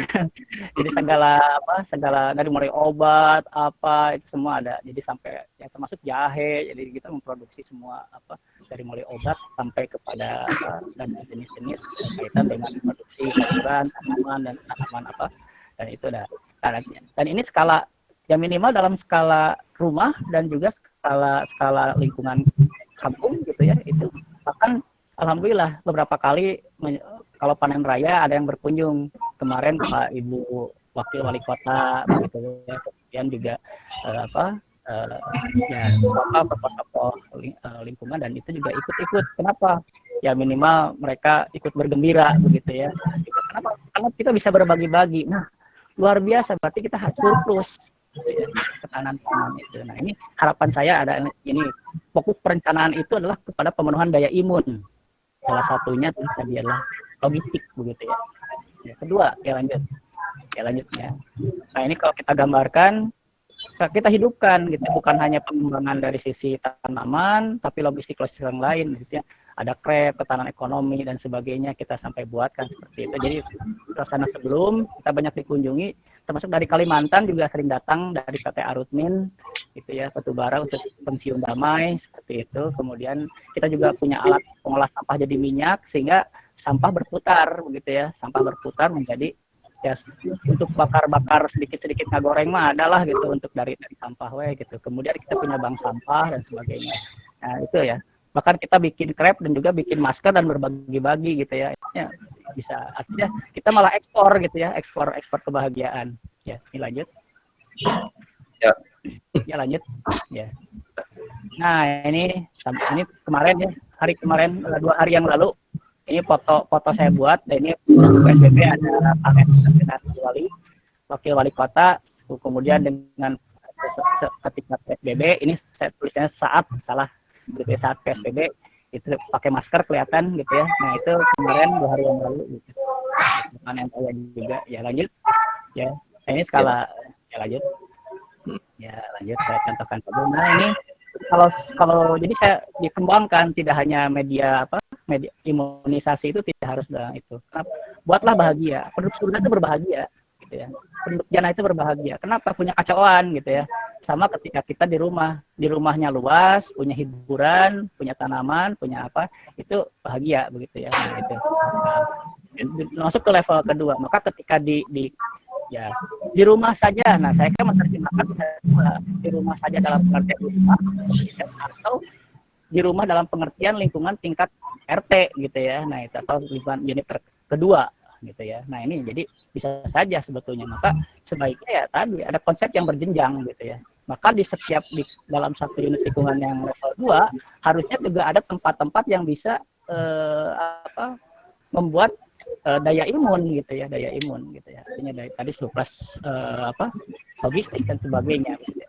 Nah seperti ini saya membuat kegiatan-kegiatan seperti angklung dan sebagainya, jadi ya rame-rame ini kalau sebelum PSBB ya lanjut. Nah ini juga dari sisi ekonominya kita punya jadi satu kampung yang ada TK-nya, ada PAUD-nya, ada SLB-nya. Jadi kita untuk kalau ada yang tunagrahita atau apa, ya tidak usah keluar, cukup ditangani di kampung gitu ya. Nah ini luar biasa. Artinya kita untuk cari makan telur asin atau apa ya tinggal berbagi aja, tukeran sama tetangga dengan tetangga belakang gitu ya. Jadi masih bisa seperti itu gitu ya. Nah ini lanjut. Dan bahkan dari luar negeri alhamdulillah pada datang gitu ya. Nah ini kita juga punya tim. Nah ini yang menarik adalah kita punya tim rescue. Bayangkan satu kampung punya daya imun, pertama punya ketahanan pangannya, ketahanan ekonominya, ketahanan sosialnya, dan ini adalah punya tim rescue-nya nih. Jadi menarik gitu ya. Ada satu kampung dengan ini pemodelan begitu ya. Ini tim rescue ya. Kemarin tim Cai namanya begitu ya. Nah ini ya lanjut. Nah, dan yang menarik kita karena berkomunitas, kita ada yang membuat sebenarnya radio lokal. Nah, jadi bersosialisasi itu di radio, hiburan itu di radio, titip salam begitu ya, kemudian mendengarkan sampai ngaronda saja bisa ditungguin dan itu dengan interaksi di radio gitu ya, yang mendengarkan di rumah dan sebagainya, bisa saling gitu. Nah ini infrastruktur gitu ya, infrastruktur imun ya. Lanjut ya. Oke, ya sedikit lagi ya gitu ya. Nah yang konsep yang kedua adalah dalam skala kota. Nah dalam skala kota sesungguhnya ya ini agak sulit begitu ya, tapi saya masih optimis. Kenapa? Ya selama logikanya begini saja, COVID ini ibarat seperti kita mau digigit anjing gitu ya,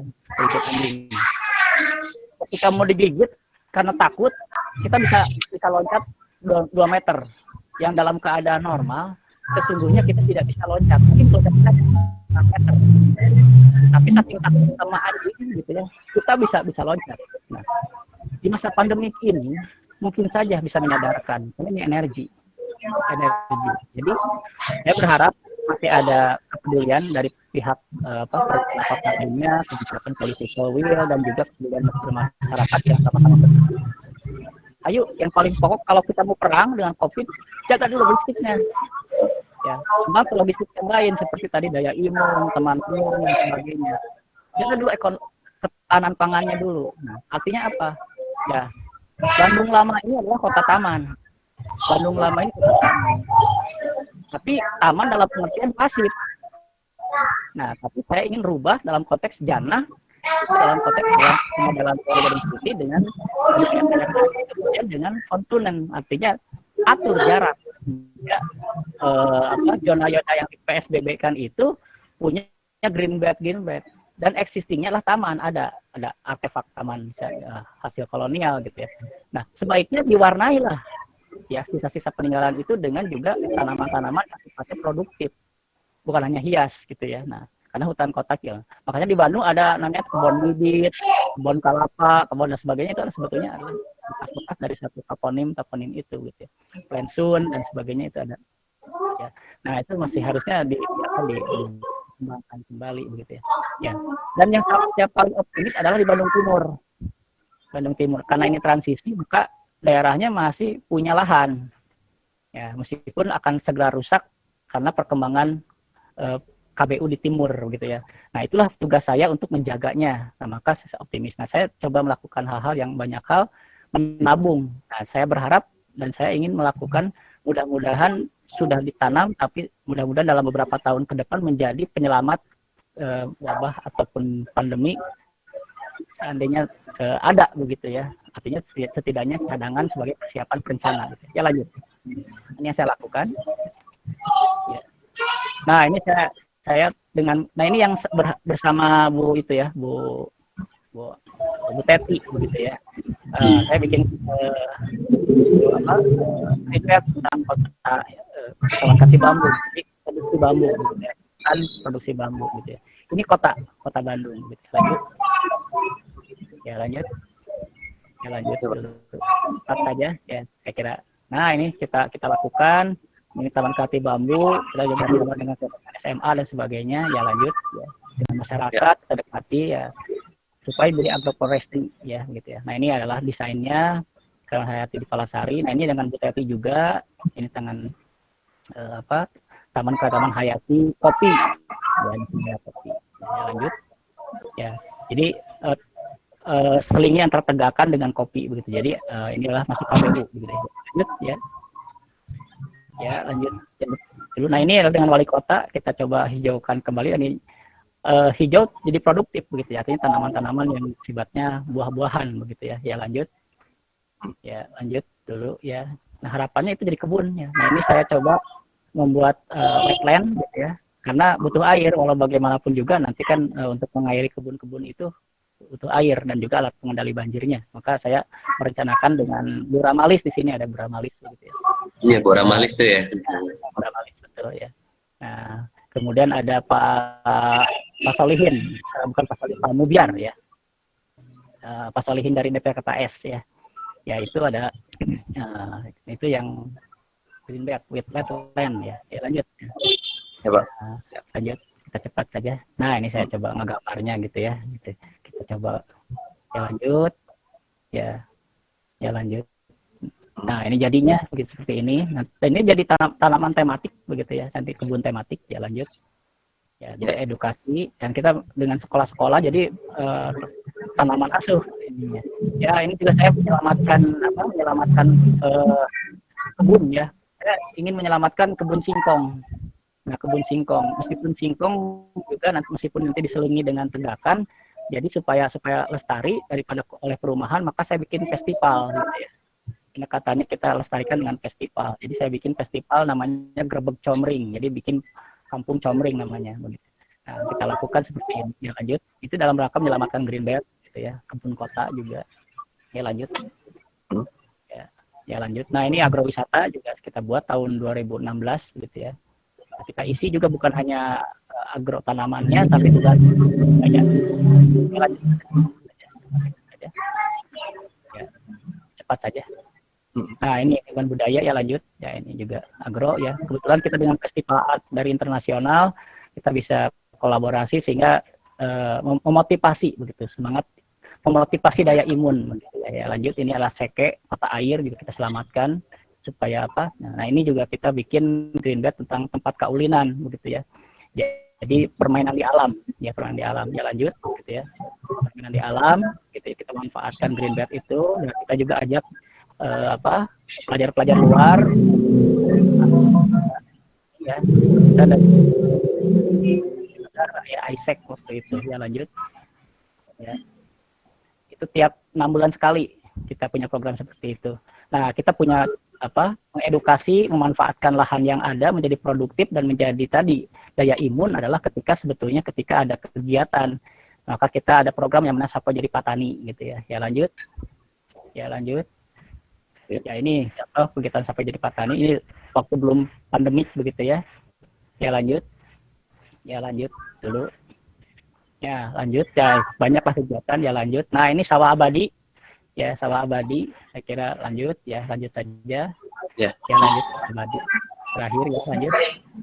Nah ini inspirasi gitu ya, kita bikin banyak kreativitas dari anak-anak sampai dari sampah dan sebagainya, kita bikin tempat-tempat healthy gitu ya itu. Dan dalam rangka membuat sesuatu gitu ya.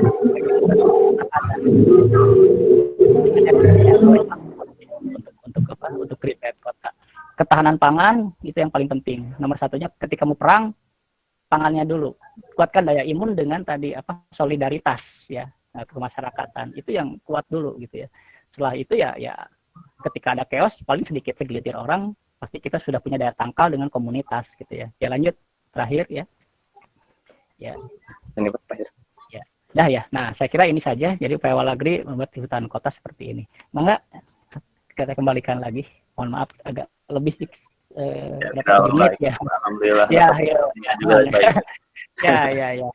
Itu saja mungkin refleksi apa kalau saya sih apa lebih ke apa ya, ke apa sudut pandang yang kalau tadi dikelompokkan Pak Irul mungkin lebih ke segmen yang 3, Pak. Tematik ya Pak ya, iya ya. Saya punya konsep namanya Sunda Polis, Pak.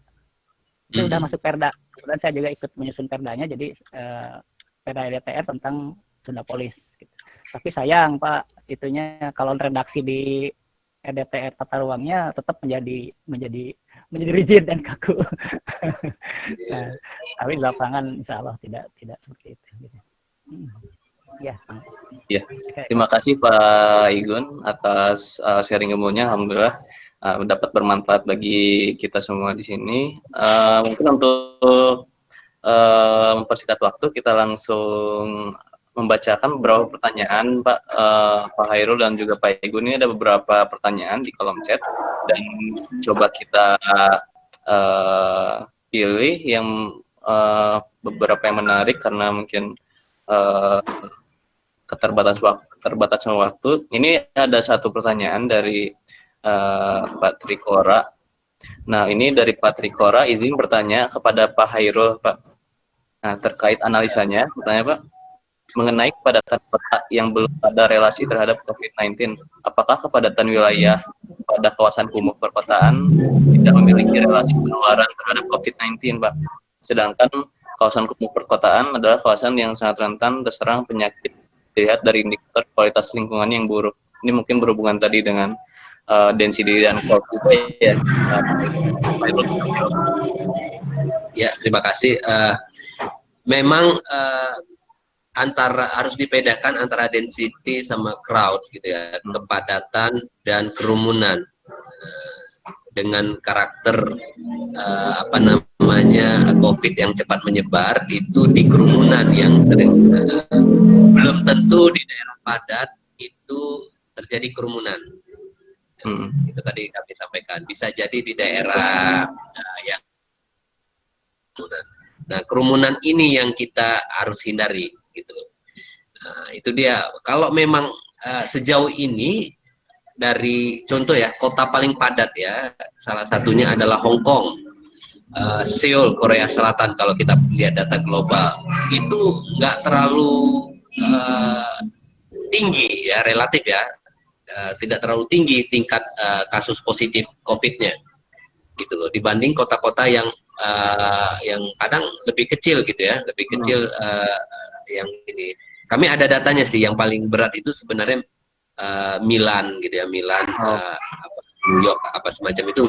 New York yang kadang agak padat juga, nggak terlalu, kalau dibandingkan persentase penduduknya ya, jumlah penduduknya, New York itu nggak terlalu parah sebenarnya, gitu. Memang kalau dari jumlah ya dia positifnya tinggi, tapi dibagi jumlah penduduk kotanya per 1000 penduduk katakan itu nggak terlalu tinggi gitu loh. Itu yang ini dibandingkan kayak kota-kota yang misalnya di Copenhagen, yang apa di Denmark semacam itu, yang dibandingkan dengan per 1000 penduduk di sana itu sangat tinggi sekali gitu loh. Semacam itu. Jadi belum ada ya. Saya bukan bilang kesimpulan dipastikan tidak ada, tapi data sejauh ini belum ada yang terbangun secara sistematis, dan indikasi yang ada itu menunjukkan tidak ada relasi antara kepadatan. Karena ini implikasinya besar, Mas. Kalau seandainya kepadatan itu mempengaruhi atau memfasilitasi penyebaran COVID, itu perencanaan kota, pola ruang kota yang tadi saya gambarkan, itu harus berubah. Jangan lagi padat-padatan gitu loh. Itu harus diatur KLB, KDB, apa namanya, koefisien ruang hijaunya segala macamnya, itu akan implikasinya ke sana supaya kita tidak terlalu padat. Tapi akibatnya apa? Urban sprawl. Orang pada ke pinggir kota, padat di pinggir kota. Nanti nggak bisa buat kebun apa garden city lagi di pinggiran ini kayak Pak Igun. Karena orang yang semua ke pinggir semua, padatnya merata gitu loh. Itu ada debat lagi tuh, ini lebih efisien atau enggak, lebih macet atau enggak dengan sprawl seperti itu. Itu tanggapan kami untuk sementara. Kembali. Ya, terima kasih Pak Hairul atas jawabannya. Selanjutnya ada dari Tarlani Abiruni. Ini mungkin tertuju untuk Pak Igun. Dari Tarlani Abiruni, izin bertanya Kang Igun, kira-kira unit lingkungan terkecil apa yang sebaiknya dianggap sebagai sistem tertutup yang perlu secara mandiri memenuhi kebutuhan masyarakatnya? Karena kalau kita lihat, tidak mungkin satu daerah bisa memenuhi kebutuhan masyarakat lokalnya, mulai dari faktor kondisi tanah, kontur, dan lain-lain. Apalagi isu kerjasama menjadi penting bagaimana hubungan hulu hilir dalam memanfaatkan air, pengolahan sampah, dan kebutuhan ekonomi seperti pasar. Mungkin itu pertanyaannya, apakah bentuk mikro kecilnya RW mandiri ataupun yang lainnya. Silakan Pak Igun. Ya, terima kasih Pak Terliani. Ya, salam hormat begitu ya. Ini apa? Jadi kalau saya sih masih optimis masih pada level RW, ya, tertinggi pada level RW, masih optimis begitu ya. Karena kata-katanya sendiri sudah merupakan rukun warga. Rukun itu sendiri adalah sesuatu yang disebut dengan identik dengan paguyuban, sesuatu yang erat, kemudian sesuatu yang disebut dengan keluarga, begitu ya, masih identik dengan kalimat keluarga, begitu ya. Nah, jadi menurut saya sebetulnya ya kaitannya dengan level RW, begitu ya. Di level RT naiknya jadi persoalan. Dalam hadis mengatakan atau dalam tetanggamu adalah saudaramu, begitu ya. Tetanggamu adalah 40 kanan atau 40 rumah artinya tetangga, begitu ya. Dan itulah saudara, begitu. Artinya keluarga, begitu ya. Nah, jadi sudah sebaiknya konsep ini yang harus menjadi perhatian betul, begitu ya. Dan di sana karena guyub, saya berkeyakinan yang merusak itu sebetulnya adalah ketika kita memberikan subsidi. Nah, ketika mereka buat sesuatu perencanaan, wah itu mereka berani karena ada keinginan mereka sendiri melakukan sesuatu. Maka sebetulnya pemerintah sebaiknya memberikan memberikan sebuah membuka begitu ya, yang bukan melalui hanya sebatas musrebang begitu ya, kayak musrebang kayak kira agak ada sedikit nanti permasalahan begitu ya. Tapi ada satu konsep-konsep. Nah, saya berharap justru konsep kampung begitu ya, konsep kampung yang mandiri. Kemudian disupport pemodelan dan kemudian pemerintah kurang biaya, CSR yang masuk dan sebagainya. Jadi ada semacam insentif pemerintah kepada di level rumah gitu ya, level rumah yang memang memenuhi tadi persyaratan kemandirian gitu ya, kemudian juga ketahanan juga masuk ke level RT dan masuk ke level RW dan itu ada insentif. Nah, sekarang sudah saatnya pemerintah melakukan semacam regulator yang lebih kreatif begitu ya, karena dan mendidik masyarakat ini banyak kok istilahnya yang kreatif banyak, tinggal sekarang expose juga kemudian disupport begitu ya, supaya virus kreativitas ini menular gitu ya, dalam rangka meningkatkan daya imun gitu. Kalau pemerintah secara massal menginginkan satu yang merata sulit, sebagai program yang merata sulit. Jadi lakukan saja. Saya sampai saat ini tidak pernah menggunakan biaya pemerintah. Ya, dengan swadaya dan sebagainya, saya lakukan semua dengan swadayaan dan alhamdulillah sampai saat ini saya tidak saya merencanakan alun-alun dan sebagainya, saya tidak menerima uang sepeser pun gitu ya. Kalaupun saya diberi uang, saya akan berikan kepada untuk kegiatan. Artinya untuk memberikan satu energi kepercayaan, dan kepercayaan itu dan masyarakat kepada tokohnya itu menjadi imun, jadi imun.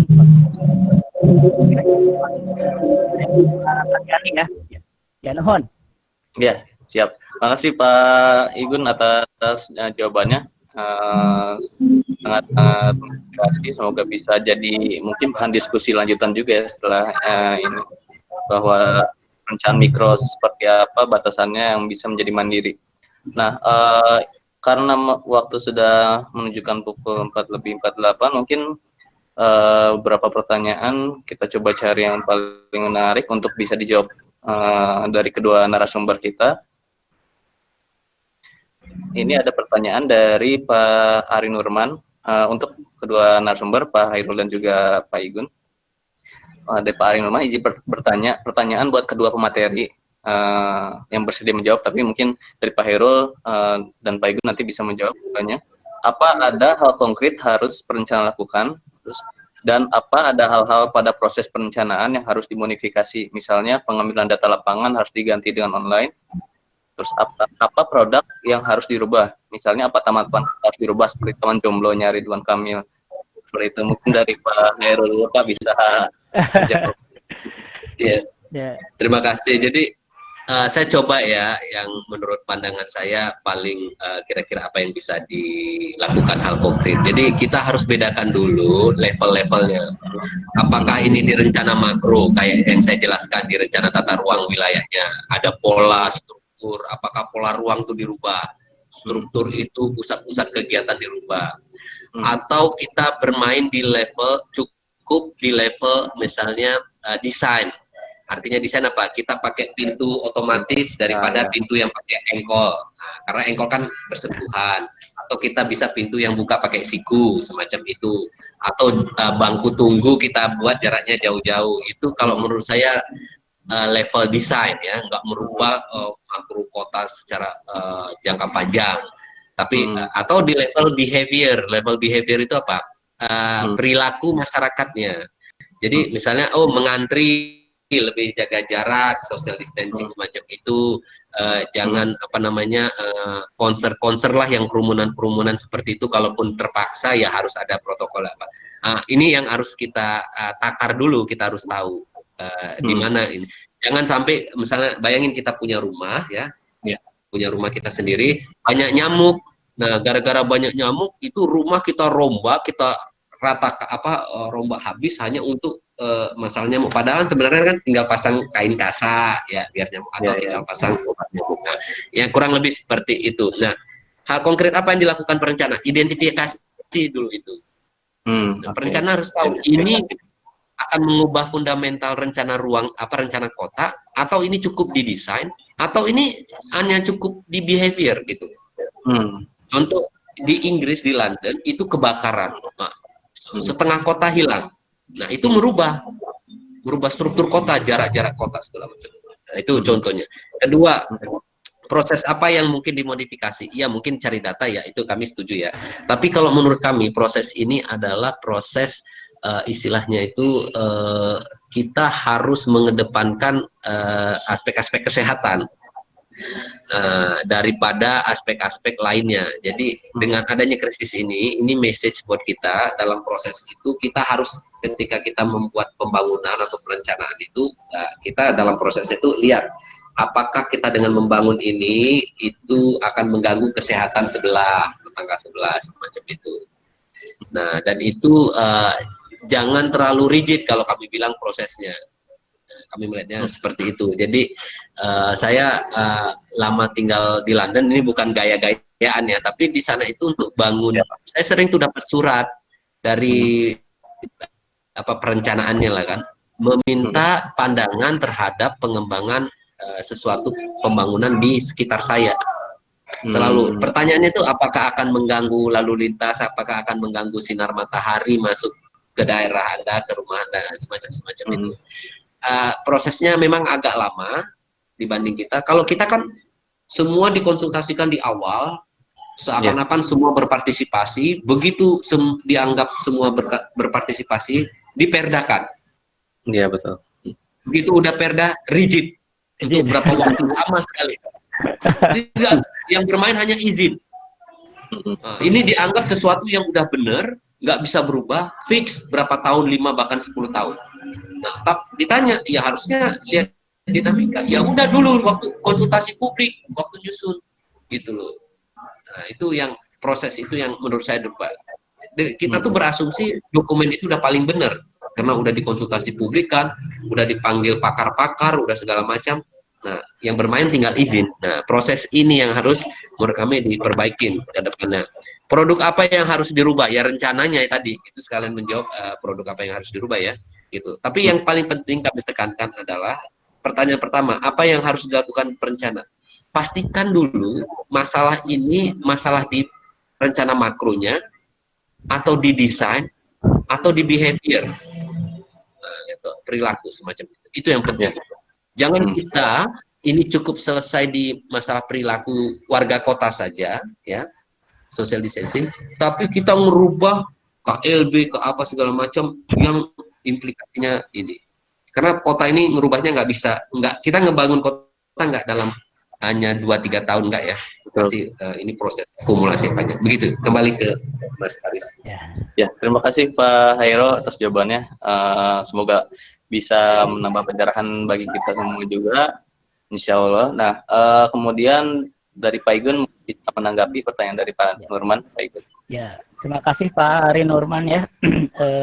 Terkait dengan pertanyaan tadi adalah sikap berencana begitu dalam masa pandemik ini begitu ya. Jadi saya berpendapat bahwa sebetulnya adaptif begitu ya, situasional, karena ini bukan situasi yang normal begitu ya. Jadi baik itu proses dan produknya pun sebetulnya lebih kepada memprioritaskan sebetulnya apa yang dibutuhkan begitu ya. Artinya lebih pada problem solving gitu ya. Nah, jadi kalaupun harus ada yang ditabung, sebetulnya itu mungkin tabungan jangka panjang begitu ya. Kemudian kalau harus ada yang disegerakan, mungkin itu yang paling urgent dalam bagaimana korelasi ya, pengkorelasian antara apa yang menjadi kebijakan dalam penanganan COVID dengan implikasinya terhadap tata ruang yang dibutuhkan. Apakah itu perizinannya, apakah itu strukturnya, ya itu dulu yang paling utama begitu ya. Nah, jadi dan kemudian ada dua level ya, jadi tidak bisa seluruhnya. Saya kira dalam kondisi tidak normal jangan memaksakan ideal suatu proses yang selama ini mungkin sampai rigid. Kalau dia undang-undang kan 18 bulan begitu ya, dan kita juga kalau 5 bulan juga masih keteteran begitu ya. Jadi tidak itulah yang dipilih prosesnya, dan mungkin sesuatu yang mungkin langsung relevan, sangat relevan dengan pandemik begitu ya. Karena itu yang kebutuhan pesanannya. Karena walau bagaimanapun juga mungkin pandemik ini tidak hanya hari ini gitu ya. Artinya sebagai sikap perencana lebih preventif gitu ya. Yang kedua, nah yang paling penting adalah ada dua level. Yang pertama adalah level makro. Kalau level makro saya kira pendekatannya yang sudah lebih banyak kebijakan saja. Kenapa? Karena tanggap darurat satu komando sebetulnya, dan jangan terlalu banyak merubah struktur, dan sebagainya. Hanya bagaimana mengadaptasikan sesuatu, jangan ada gap antara ketika perencanaan dengan tata ruang dengan kebijakan. Contohnya adalah penjonasian, dengan artinya penjonasian PSBB itu harus mungkin bisa berdasarkan perkembangan wilayah atau zona-zona wilayah begitu contohnya. Nah, itu contohnya, sehingga ada skema tata ruang dengan yang sama dengan kebijakan yang di perkembangan masalah COVID-nya. Nah, contoh begitu. Kemudian tadi termasuk juga pengadaan logistik begitu ya, infrastruktur pengadaan logistik, daya imun lainnya, dan itu juga harus disebar dan juga dimanfaatkan betul-betul. Maka orientasinya mungkin selama ini RTH adalah fungsi yang dalam Permen 5 tahun 2008, mungkin kita tambahkan sekarang bahwa ada fungsi-fungsi sebagai bagian daripada peningkatan daya imun, gitu, ketahanan pangan, ketahanan sosial, ketahanan sebagainya. Nah itu mungkin. Nah, kemudian di level kalau kita perencanaannya skala mikro, kembali kalau skala mikro akan lebih bagus sebetulnya ya, karena ini daerah yang dulu lebih bisa melakukan turun tangan saja begitu ya, dengan prosedur COVID begitu ya, lebih enak dan itu lebih praktis. Karena di level semakin praktis saya kira nanti juga lebih teknis begitu ya. Saya kira kebijakannya dan orientasinya kemandirian gitu ya. Satu yang lingkungan yang mandiri, dan saya yakin dan harapan saya ya lebih baik diprioritaskan yang sudah ada embrionya, karena prinsip saya begini, kemarin hanya satu viral saja Indonesia terserah, sekarang bisa menjadi masalah Indonesia begitu ya, maka menjadi masalah dunia begitu ya, hanya gara-gara satu orang yang mempopulerkan. Karena kita itu yang paling berbahaya itu bukan yang meledaknya, tetapi yang mempopulerkan kemudian blowernya. Nah, jadi justru kita harus kuasai, jangan sampai satu orang muncul kemudian blowernya tidak kita kuasai. Nah, dalam sistem sosial sepertinya ini. Nah, inilah fungsi komunitas begitu ya. Ketika ada yang muncul negatif, ketika komunitasnya punya daya imun, ini tidak akan muncul. Ya.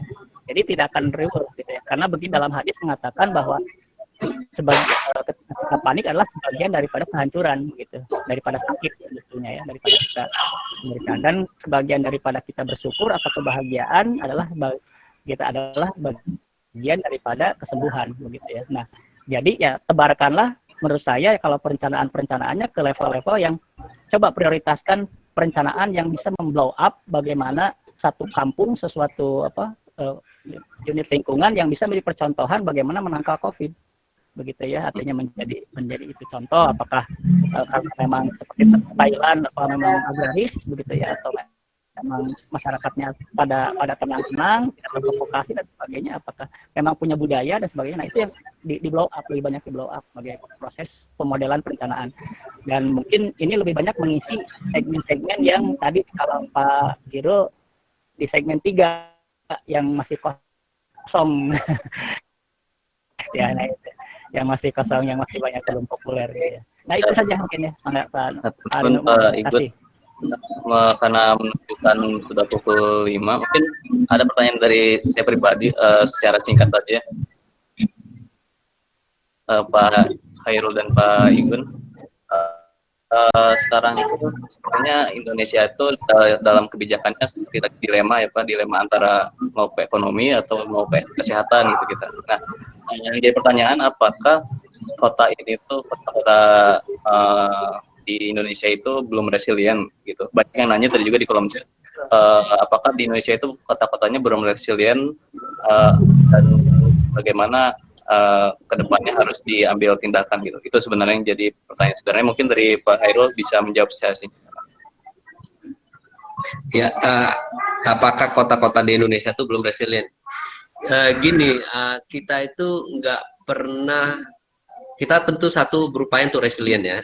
Di mana-mana manusia itu bermukim, justru mereka bermukim itu pada dasarnya awalnya mencoba survive dari ancaman alam biasanya.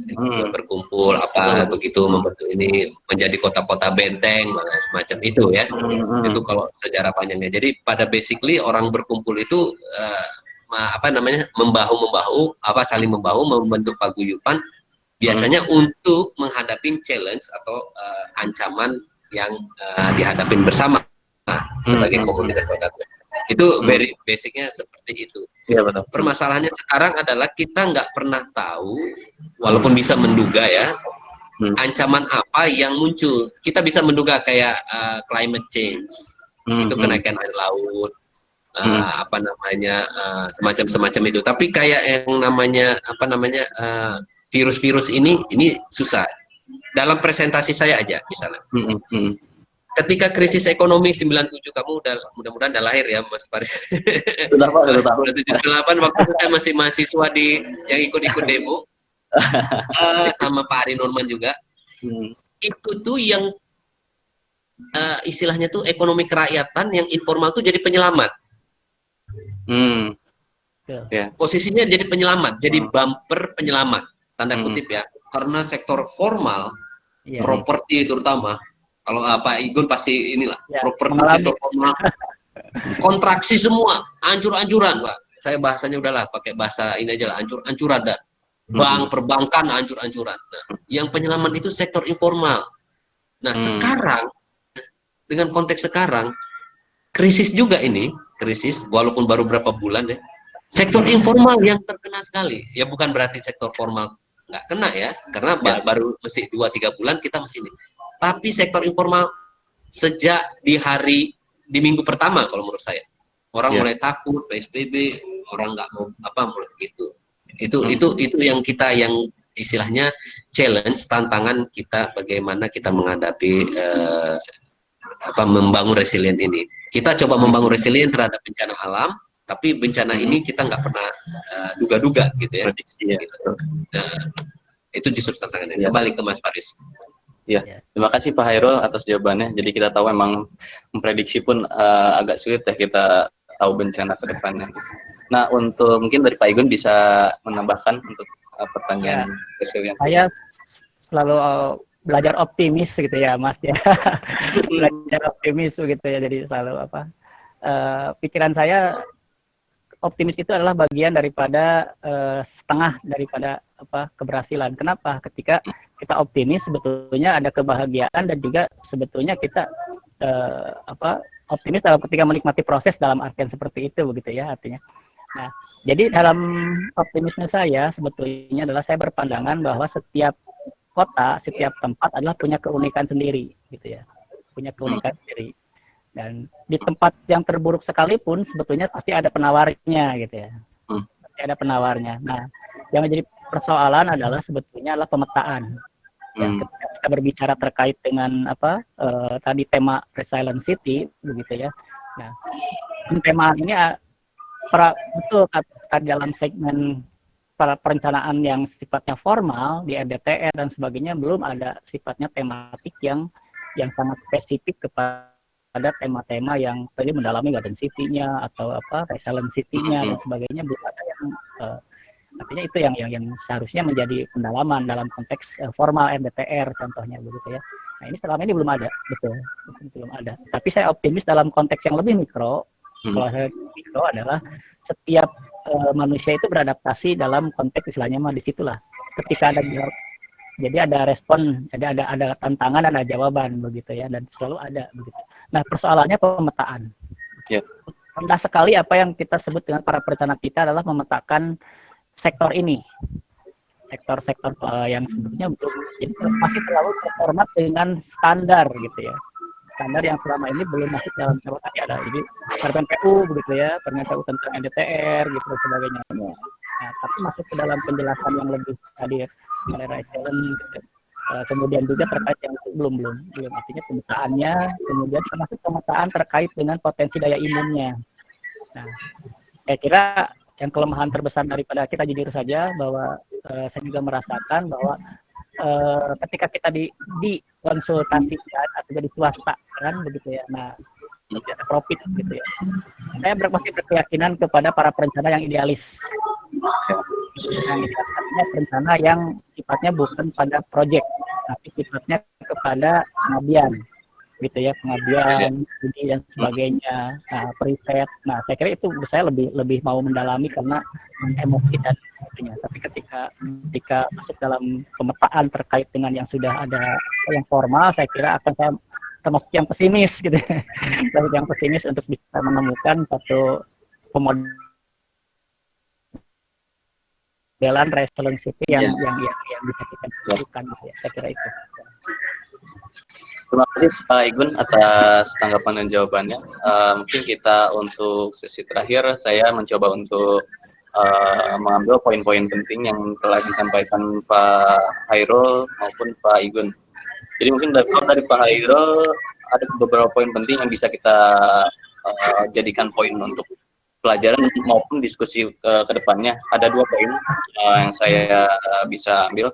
Pertama, kita sebagai perencana kota ataupun urban planner, yang pertama tadi disebutkan Pak Hairul adalah bagaimana kita identifikasi masalah dari adanya pandemik ini, dampaknya kepada kota apa. Nah, itu bisa diterjemahkan dalam 3 sudut pandang ya, sudut pandang perencanaan makro ataupun sudut pandang desain kotanya ataupun pada behavior dari warga kotanya itu sendiri gitu. Nah, poin kedua, ada beberapa data-data yang mungkin menarik untuk dijadikan bahan acuan kita dan juga diskusi ke depannya, bahwa ternyata kepadatan ataupun itu sebenarnya malah tidak terlalu berdampak kepada kota gitu ya, dengan adanya pandemi. Malah yang menjadi masalah itu adanya kerumunan. Nah, itu bisa menjadi diskusi lanjutan dari kita. Nah, untuk data-data ataupun riset-riset yang menarik lainnya dari isu-isu teknologian terkait pandemik ini sebenarnya banyak bisa kita lihat nanti teman-teman atau rekan-rekan di rumahpangripta.org ya Pak Hairul ya Pak. Di situ ada beberapa banyak menarik. Saya juga senang melihat baca-baca. Saya beberapa tulisan saya banyak refer dari pangripta.org juga. Nanti rekan-rekan setelah ini bisa mengaksesnya, itu banyak tulisan terkait teknologian dan juga pandemik. Nah, beralih ke Pak Igun, ada beberapa poin sangat bermanfaat juga. Ini mungkin sudut pandangnya menambah wawasan kita ya tadi baik di Janati, rumah surgaku itu benar-benar harus kita terapkan bagaimana kita merencanakan unit lingkungan ya Pak ya. Mau itu mungkin Pak Igun tadi menerjemahkannya bisa menjadi RW mandiri gitu. Jadi seharusnya mungkin benar-benar perencanaan bottom up ya Pak ya. Jadi harus mandiri, RW mandiri itu benar-benar segala kebutuhannya terutama untuk logistik pangannya itu harus kuat gitu. Jadi dengan adanya pandemik ini nanti tidak terlalu terguncang kotanya itu sendiri. Jadi memang konsep rumah sebagai tempat tinggal itu sebagai seluruh semua kegiatan kehidupan berasal itu memang harus benar-benar diberdayakan. Nah, untuk bisa mempelajari ataupun merefleksikan pandangan-pandangan Pak Igun tadi, mungkin bisa nanti rekan-rekan atau teman-teman mengikuti kegiatan-kegiatannya Walagri ya Pak Igun ya. Bisa lihat, mungkin nanti bisa berkomunikasi juga dengan Pak Igun, atau mungkin pengen ikut terjun mungkin ya Pak Igun ya. Enggak, ya. Kali kegiatannya saya lihat Walagri apalagi akhir-akhir ini gitu. Itu sangat bermanfaat juga bagi kita. Nah, memang butuh semua perencana kota itu berdiskusi seperti ini menurut saya Pak ya. Jadi memang butuh, karena tadi kata Pak Igun banyak karakteristik wilayah itu beda-beda. Jadi memang kita dari Indonesia sampai ke dari barat sampai ke timur, dari Aceh sampai ke Papua itu beda-beda. Jadi memang kita harus diskusi seperti ini. Nah, mungkin karena waktu sudah menunjukkan pukul 5:10, saya tutup saja diskusi ini sebagai informasi. Nanti rekan-rekan semua yang telah mengikuti seri diskusi publik ini bisa mendapatkan bahan materinya, nanti bisa kita share ataupun kirimkan via email oleh tim media gerak kita nanti via email. Nanti rekan-rekan bisa mendapatkannya materi dari Pak Hairul maupun Pak Igun gitu. Nah, saya ucapkan terima kasih lagi kepada Pak Hairul dan juga Pak Igun. Menyempatkan waktunya, terima kasih banyak. Ini alhamdulillah semoga menjadi berkah juga untuk Pak Hairul dan Pak Igun, dan juga Ngabuburit lah. Ya. Semoga nanti bisa juga bertemu di setelah masa pandemik ya Pak, tapi langsung jangan tatapan muka online gitu. Ya, insya Allah. Iya.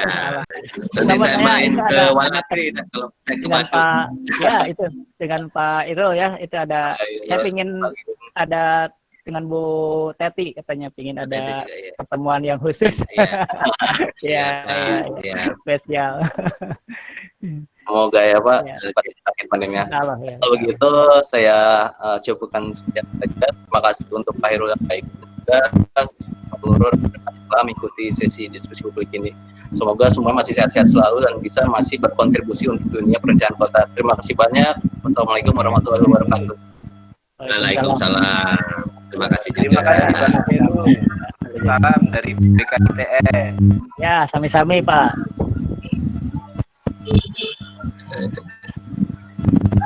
Terima kasih Bang Hairul Rizal. Iya, sama-sama. Terima kasih. Saya mesti kagok pakai Google Meet baru kali ini. Baru kali ya Pak. Biasanya kan yang populer itu lagi itu kan Zoom ya Pak ya. Iya, tapi ada isu-isu ini ya Pak ya, keamanan ya Pak ya. Ada isu security ya, keamanan. Ini kalau live-nya tombolnya di mana? Oh, meeting di tengah Pak. Ya, warna merah. Oh, di tengah. Oh, ini ya merah ini. Panggilan dia kayak HP Pak gitu. Iya ya, kayak HP. Ya udah saya pamit ya semua ya. Ya Pak, ya Pak Hairul makasih banyak. Sama-sama. Makasih Pak Igun. Makasih. Sampai jumpa lagi.